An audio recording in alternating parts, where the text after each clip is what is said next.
the Swedish National Library, there is a mysterious book which is not only famous for its enormous size, but also for the legend that surrounds it.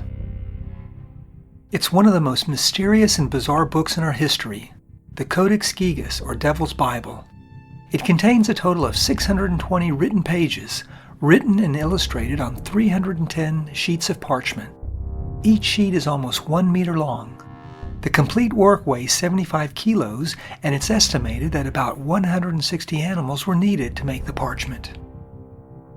This massive work is recognized as the largest handwritten book in the world, and on one of its pages is the most frightening and at the same time most impressive portrayals of a full-size body of the devil.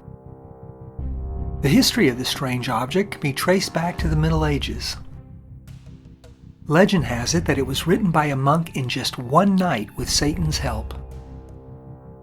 The Codex Gigas, which means big or giant book, is a manuscript made of parchment, in other words, animal skin.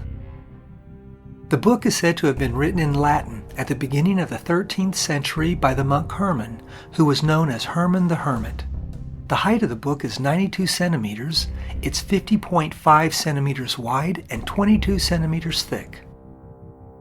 This work is incredible and its content is very diverse. At that time there was no comparable book with such an extensive and complete compilation. The Codex Gigas contains the Old and the New Testaments, 2 works by Flavius Josephus, and Etymologies, one of the most important works by the Archbishop Isidoro of Seville. It also includes the standard textbook of medieval medicine, known as Ars Medicinae, or the Art of Medicine. There are magic formulas and incantations, the Chronica Bohmeran of the Cosmos of Prague, a calendar, a large collection of important works from all over the world, an encyclopedia of knowledge from the Middle Ages, and exorcisms, magic spells, and other texts. The story begins in 1230 in the Benedictine monastery Podlasis in Bohemia, today the Czech Republic. This was where the Benedictine monks lived, who were also known as the Black Monks and belonged to the Catholic Church. Their order was founded in the 6th century. Such an order had very strict rules regarding its vows of obedience and chastity. They also had to endure physical punishment, fasting, sleep deprivation, and self-flagellation. The monk Herman, who was also called Herman the Hermit, lived under these hard monastic rules.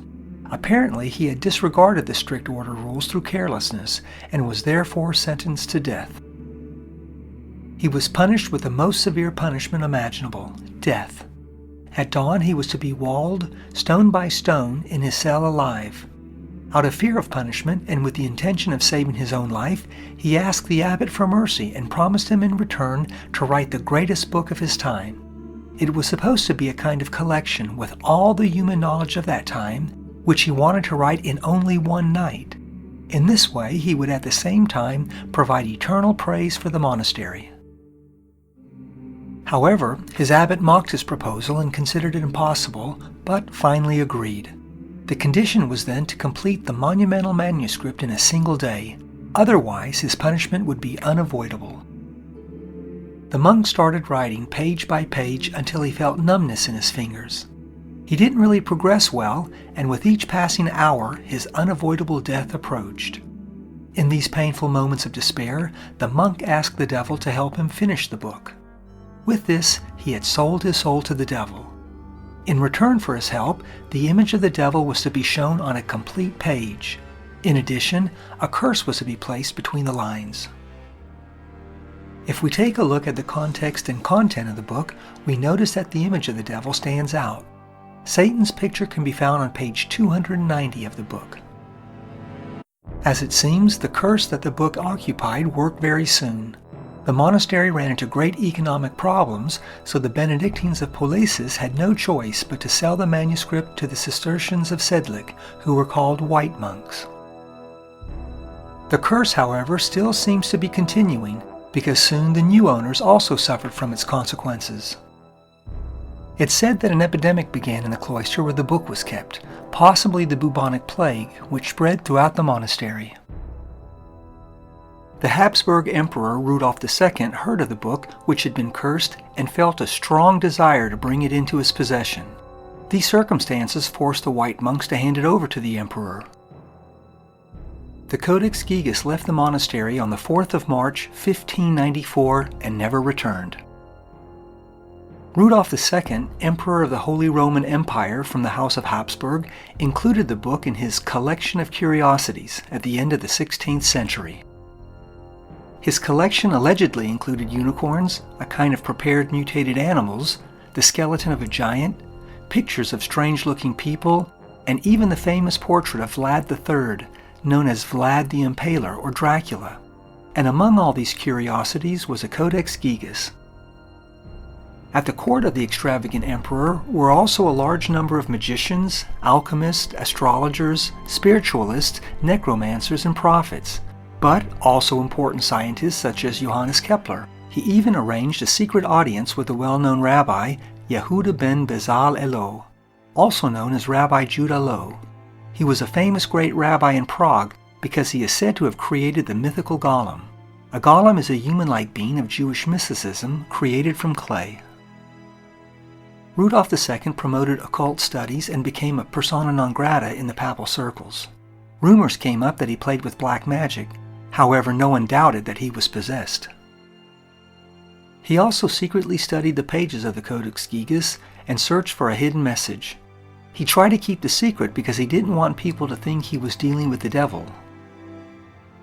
Rudolf was able to evade the Holy See surveillance several times, but his problems grew. The Turkish Empire did not stop advancing and conquering lands, which endangered the Holy Kingdom. The endless confrontations between Catholics and Protestants, the chaotic situation in Poland and Transylvania, and, if it wasn't enough, his children died at a young age. They were damned. There are people who think that Rudolf's misfortune is due to his playing with dark science and his tremendous obsession with the Book of the Devil and other objects of his eerie collection. When the emperor left the throne, part of the court was moved from Prague to Vienna, and some objects were taken along. Others, however, remained in Prague and were plundered by the invading troops. This region was in the midst of the 30-Year War between 1618 and 1648 and was a result of a power struggle between Catholics and Lutherans. The Swedish soldiers took a valuable booty with them, including the Codex Gigas.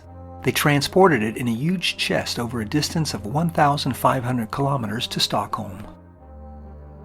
Queen Christina of Sweden had it placed in the library of her castle. Several years passed, and the monarch Christina renounced her throne because she converted to Catholicism and went to Rome. They took many important things with them, but left the Codex Gigas behind. On the 7th of May, 1697, a fire broke out in the castle and destroyed, among other things, the royal library. Legend has it that a servant threw the huge 75-kilo Devil's Bible out of the window and saved it from the flames.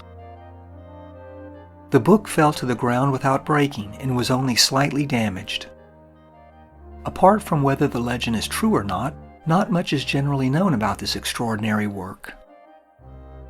An international team of experts has carefully examined the Codex Gigas at the Royal National Library in Stockholm and assumes that it was written by just one person, due to its uniform style. In the text there is a signature of Herman the Hermit, Hermanus inclusus, and there are many indications that there is actually only one author. If this was the case, it can be assumed that this author must have theoretically taken between 10 and 30 years to complete this book. It is also strange that some pages of the book are missing.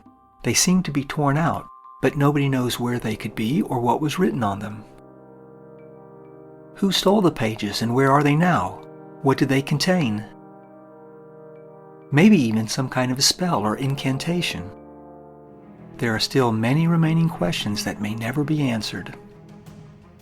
It looks like Codex Gigas, the Devil's Bible, will remain a secret for now.